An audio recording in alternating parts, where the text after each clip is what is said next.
بسم اللہ الرحمن الرحیم۔ سول سوسائٹی بھی کر رہے تھے کہ سرمایہ دارانہ معاشرت کو سول سوسائٹی بھی کہتے ہیں، اور پچھلی بار ہم نے اسکاٹ لینڈی تنویریت کا جو تصور سول سوسائٹی تھا اس کو کیا تھا۔ اسکاٹ لینڈی تنویریت کا جو سول سوسائٹی کا تصور ہم نے دیکھا تھا، اس میں بنیادی بات ہم نے دیکھی وہ یہ کہ سول سوسائٹی ان کے ہاں دو اداروں کے تعامل کے نتیجے میں وجود میں آتی ہے، یا دو نظاموں کے تعامل کے نتیجے میں۔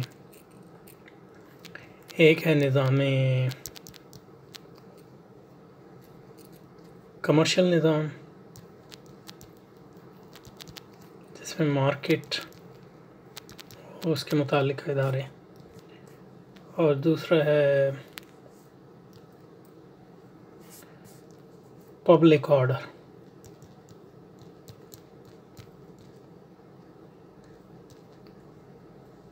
اور پبلک آرڈر میں اس نے اخبارات، کاغذ خانے اور سیاسی جماعتیں اور سیاسی ادارے اس میں شامل ہیں، اور اس کے تعامل کے نتیجے میں جو ہے ایک خاص قسم کا فرد جو ہے وجود میں آتا ہے، مارکیٹ کے اندر بھی اور یہاں بھی۔ اور یہ فرد ایسا ہوتا ہے جو اپنے آپ کو خود مختار سمجھتا ہے، اور دوسرے افراد سے اس کا تعلق جو ہے ان معنوں میں ہوتا ہے کہ وہ اس کی انفرادیت کی حدود کے اندر ہوتا ہے، اور اسی قسم کے مساوی طور پہ خود مختار لوگوں کے مجموعے کا نام جو ہے سول سوسائٹی۔ اور جو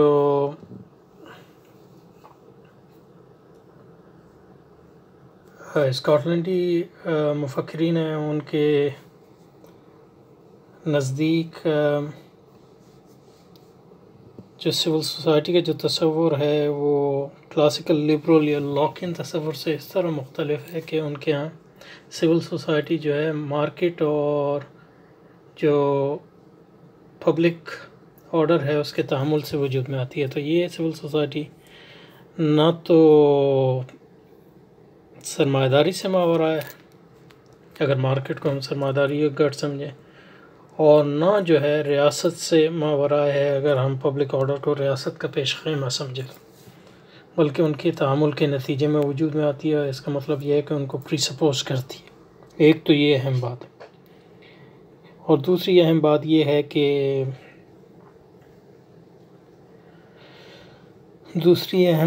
ہے کہ جو سول سوسائٹی کا سرمایہ داری سے تعلق ہے وہ بہت واضح ہے ان کی فکر میں، جو کہ لاکین فکر میں اتنا واضح نہیں ہے۔ یہ ہے کہ یہ مارکیٹ کے تعامل سے، اور مارکیٹ جو ہے ایک سرمایہ دارانہ ادارہ ہے، عنوان ہے۔ ٹھیک ہے جی، تو اب ہیگل کے تصور کی طرف پڑھتے ہیں۔ ہیگل جو ہے وہ اسکاٹ لینڈی مفکرین سے بہت متاثر تھا، اور اس کے خیالات میں ان کی جھلک ملتی ہے، اور ہیگل کے ہاں بھی یہ بالکل واضح ہے جو سرمایہ داری اور سول سوسائٹی کا تعلق۔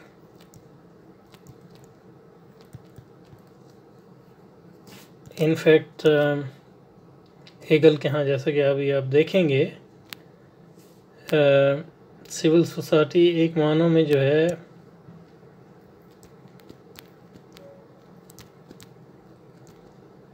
مارکیٹ کے ہم معنی چیز ہے ایک معنوں میں۔ تو اب ہیگل کے تصور کی طرف آتے ہیں۔ اب ہیگل کے ہاں جو بنیادی ادارے ہیں، تہذیبی ادارے، خاص طور پہ جدید تہذیب کے جو بنیادی ادارے ہیں اس کے نزدیک ایک ہے وہ خاندان،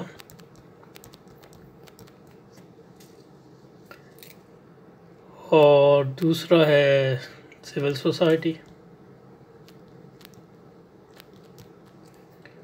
اور تیسرا ہے ریاست۔ تو یہ تین بنیادی ادارے ہیں اس کے۔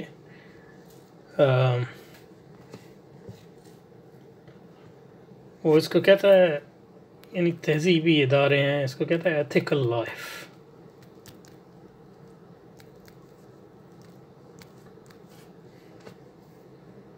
اس کے بعد میں کچھ لوگوں نے جو اس کو اسی ایتھیکل لائف کو لائف ورلڈ بھی کہا ہے، مثلا فینومنالوجسٹ نے یا ہابرماس وغیرہ نے۔ تو اب اس کے سول سوسائٹی کے تصور کو سمجھنے کے لیے کچھ ہم کو اس بارے میں جاننا ضروری ہے کہ اس کا خاندان کا کیا تصور ہے، اور پھر اس سے سول سوسائٹی کا تصور کیا، اور ریاست کا۔ یہ جو اس کے بنیادی خاندان اور سول سوسائٹی اور ریاست کے بارے میں اس کے تصورات ہیں وہ بہت ہمہ جہت ہیں، تو ہم اس کو وہ پورا اس وقت کور نہیں کر سکتے۔ اس حد تک جاننے کی کوشش کریں گے جو ہمارے سول سوسائٹی کی جو ہماری بحث اس وقت چل رہی ہے ہمارے، اس سے جس حد تک اس کا تعلق ہے اتنا سمجھنے کی کوشش کریں گے۔ اس کی پوری یعنی ہمہ جہت اس لحاظ سے یہ ہیگل کی تشریح میں یہاں نہیں کر رہا۔ تو خاندان جو ہے، اس کے ہاں خاندان کی بنیاد جو ہے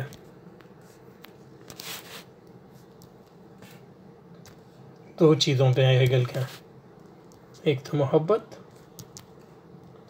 اور دوسرا خون کا رشتہ۔ یہ دو چیزیں جو ہیں خاندان کی بنیاد ہے، محبت اور محبت کے نتیجے میں جو ہے وہ آپ کی جو انفرادی ارادہ ہے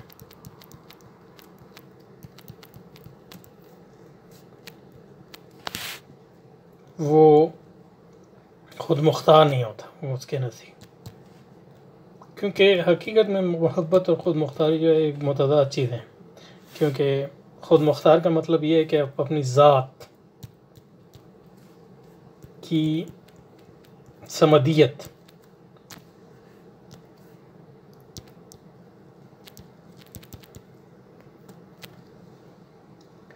کا کسی نہ کسی حد تک جو ہے اعلان کریں، جبکہ محبت کا مطلب یہ ہے کہ اپنی ذات سے اوپر اٹھنا۔ تو فنا کے یعنی بقا جو ہے وہ فنا کے ذریعے ہوتا ہے محبت میں۔ تو محبت اور خود مختاری ان معنوں میں جو ہے بالکل متضاد چیزیں۔ تو خاندان میں اس کہتا ہے انفرادی ادارہ جو ہے تابع ہوتا ہے، جو انسان کا انفرادی ادارہ ہوتا ہے وہ تابع ہوتا ہے خاندان کے، اور جس میں محرکات ہوتے ہیں وہ محبت اور خون کا رشتہ ہے۔ اور اس لحاظ سے جو خاندان کا دائرہ کار ہے وہ آزادی کا دائرہ کار نہیں ہے اس کے نزدیک، خاص طور پہ انفرادی آزادی کا دائرہ کار نہیں۔ اور جو خاندان کا ادارہ جس چیزوں پر قائم ہوتا ہے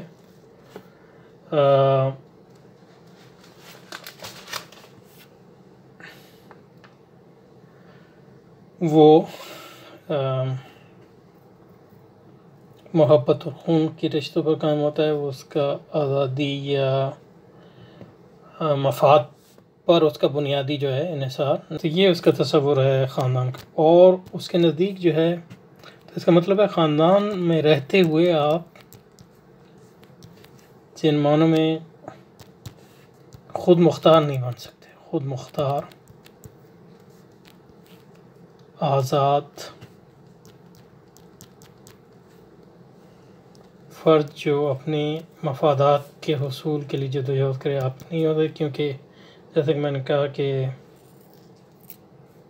خود مختاری جو ہے وہ محبت کی جو ہے ضد ہے۔ تو مفادات بھی محبت کی ضد ان معنوں میں کہ جو شخصیت جو مفادات اس پہ حامی ہوں وہ کبھی محبت نہیں کر سکتے۔ اور آزادی بھی وہی خود مختاری کا نام ہے، تو آزادی کی جستجو اور محبت کی جستجو بھی جو ہے وہ دو مختلف چیزیں ہیں۔ آزادی اور محبت کی جستجو دو متضاد چیزیں۔ تو خاندان کے اندر رہتی ہوئے وہ کہتا ہے کہ خاندان کے اندر رہتے ہوئے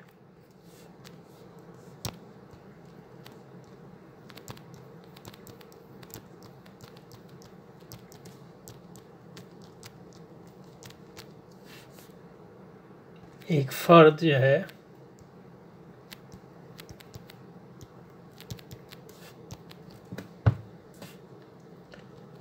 آزاد، خود مختار اور مفاد کے لیے تگ و دو کرنے والی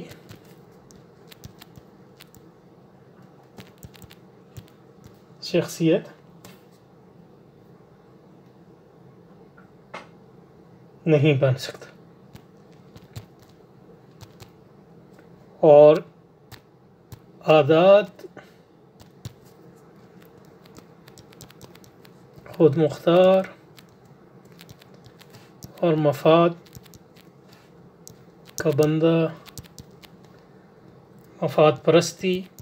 خاندان کے اندر جو ہے پوری طرح ابھر کر نہیں آ سکتے۔ اس کے لیے جس ادارے کی ضرورت ہے وہ ہے سول سوسائٹی، ہیگل کے نزدیک بنیادی طور پہ۔ تو سول سوسائٹی بنیادی طور پہ ہیگل کے نزدیک خاندان کی ضد ہے، کیونکہ خاندان میں جو ہے آپ یہ سول سوسائٹی میں بآزادی، خود مختاری اور مفاد پرستی کی بات کرتے ہیں، اور خاندان میں جو چیز غالب آتی ہے، یہ تو کوئی نہیں کہہ رہا کہ مطلب آزادی، خود مختاری، مفاد پرستی خاندان میں نہیں ہوتی، یہ تو کوئی نہیں کہہ رہا، لیکن جو ایک ٹپیکل خاندان اور عمومی شخصیت جو ہوتی ہے خاندان کے اندر، وہ محبت اور خون کے رشتے اور مفاد کی جگہ قربانی ایک بنیادی جذبہ ہے اس میں، اور تو اس کے لیے جو ہے آپ کو سول سوسائٹی چاہیے،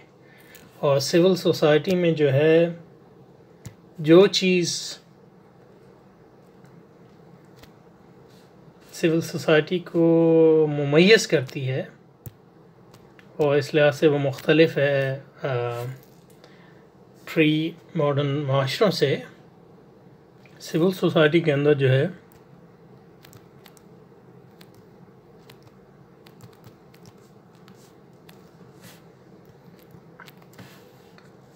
جو لوگ ہیں یہ اسپیئر آف فریڈم ہے،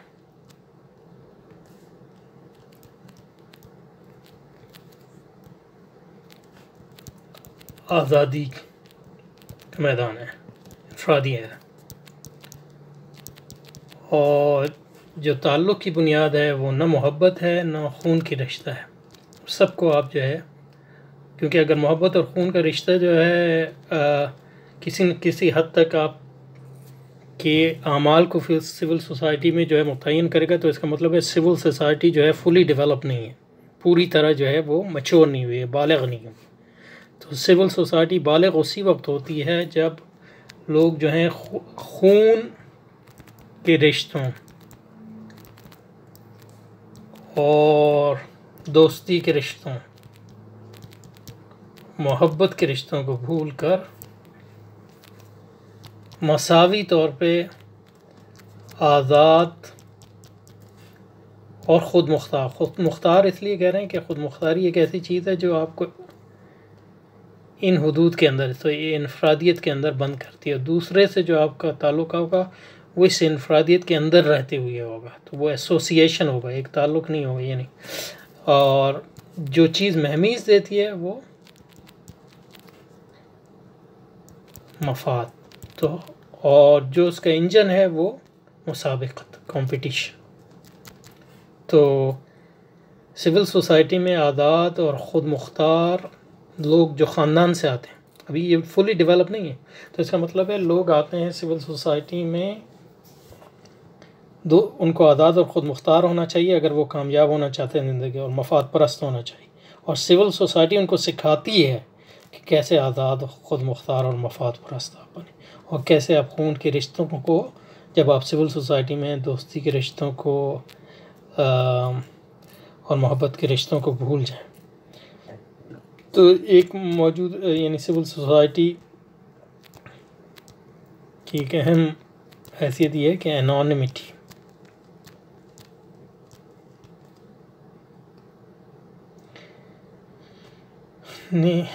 مٹی یہ نہیں پتہ کہ اردو میں انانیمٹی کو کیا کہتے ہیں، لیکن بے نامیت یعنی ایون اگر آپ ایک دوست کو جانتے بھی ہیں تو جب آپ اس سے مارکیٹ میں سول سوسائٹی کے اندر رہتے ہوئے ملتے ہیں تو آپ کا تعلق جو ہے اس سے نہ تو محبت کی بنیاد پہ ہوگا، نہ دوستی کی بنیاد پہ ہوگا، بلکہ مفاد کی بنیاد پہ ہوگا۔ اور جب تک لوگوں اور سول سوسائٹی جو ہے اس بات کی لوگوں کو تربیت دیتی ہے کہ کس طرح جو ہے وہ سول سوسائٹی کے اندر رہتے ہوئے مسابقت کریں ایک دوسرے سے اپنے انفرادی مفادات کے حصول کے لیے، تو یہ بنیاد ہے۔ تو اس لحاظ سے جس طرح اس نے اس کی تشریح کی ہے وہ مارکیٹ کا بالکل ایک طرح سے جو مارکیٹ ہے وہی سول سوسائٹی بھی ہے، کیونکہ جیسے کہ ہم دیکھیں گے سول سوسائٹی جو ہے وہ مارکیٹ کے بالکل ہم معنی نہیں ہے، لیکن مارکیٹ سول سوسائٹی کا حصہ ہے ان معنوں میں کہ جن اصولوں پر مارکیٹ چلتی ہے انہی اصولوں پر سول سوسائٹی بھی چلتی ہے۔ اور وہ اصول کیا ہیں کہ آپ کو خود مختار انفرادی ارادہ آپ کا جو ہے وہ خود مختار ہے، اور وہ دوسروں سے مسابقت کرتا ہے اپنے مفادات کے زیادہ سے زیادہ حصول کے لیے، اور اس کی راہ میں نہ تو وہ دوستی کو آڑے آنے دیتا ہے، نہ محبت کو آڑے آنے دیتا ہے، نہ خون کے رشتوں کو آڑے آنے دیتا ہے، نہ کسی کا اور قسم کے رشتوں کا، کیونکہ اگر وہ رشتے آڑے آ رہے ہیں تو اس کا مطلب ہے وہ ابھی سول سوسائٹی نہیں بنی ہے پوری طرح۔ اور سول سوسائٹی کو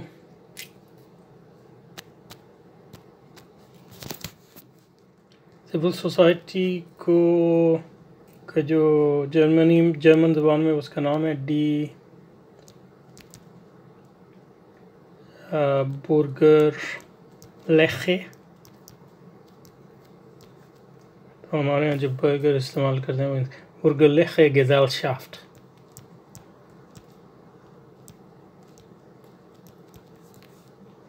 یہ گیزلشافٹ کا تو مطلب معاشرہ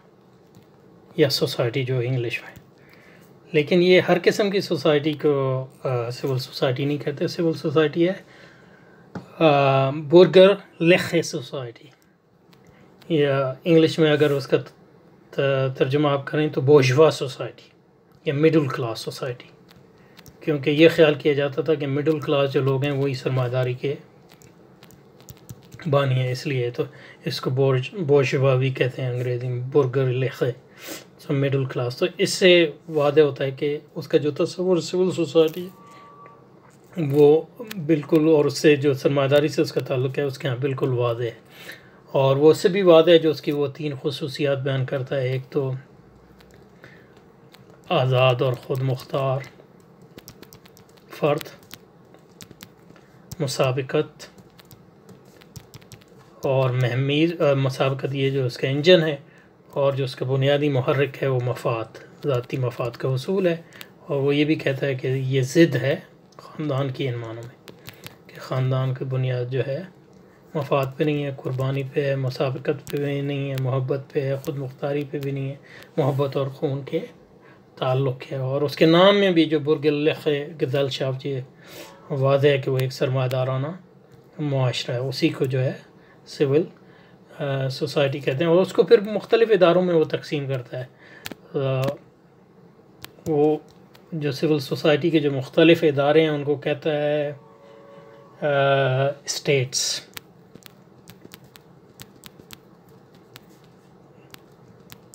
دی اسٹینڈ ہے۔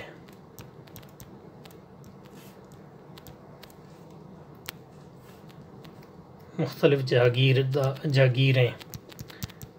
اور اس میں جو بنیادی پہلا تو ہے اس کے ہیں وہ ہے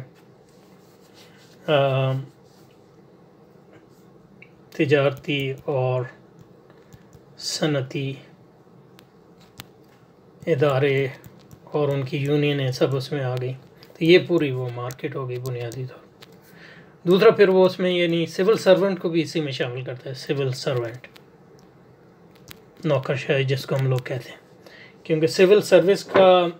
جو بنیادی مقصد اس کے ہاں یہی ہے کہ سول سوسائٹی کو جو ہے مستحکم رکھیں۔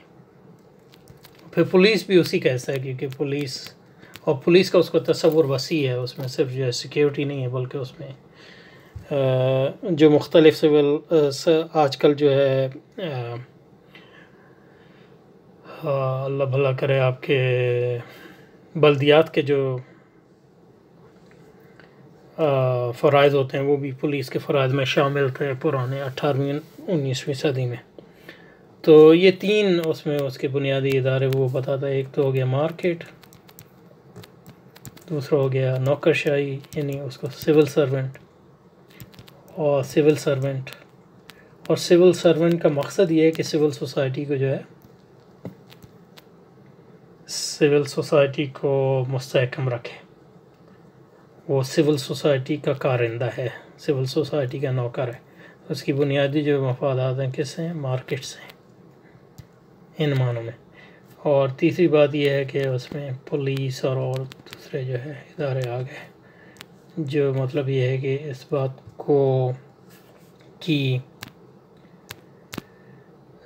ضروری بناتے ہیں کہ مارکیٹ کے لیے جو چیزیں چاہیے اور آزاد اور خود مختار فرد کو کام رکھنے کے لیے جو چیزیں چاہیے، مطلب یہ کہ سیکیورٹی ہو گئی،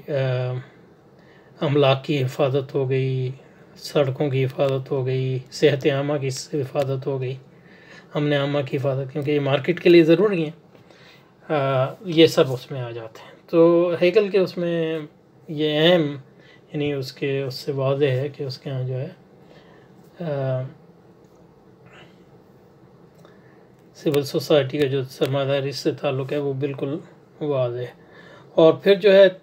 تیسرا جو ادارہ ہے جیسے ہم نے کہا وہ ریاست کا ہے. تو پھر ریاست جو ہے، ریاست اس کے ہاں سول سوسائٹی اس سے اوپر کی چیز ہے. ریاست جو ہے مفاد کے لیے کام کرتی ہے، لیکن وہ مفاد عامہ کے لیے، جنرل انٹرسٹ. اور یہ پھر ہم ریاست کی طرف آ رہے ہیں تو اس پہ پھر بعد میں بات کریں گے.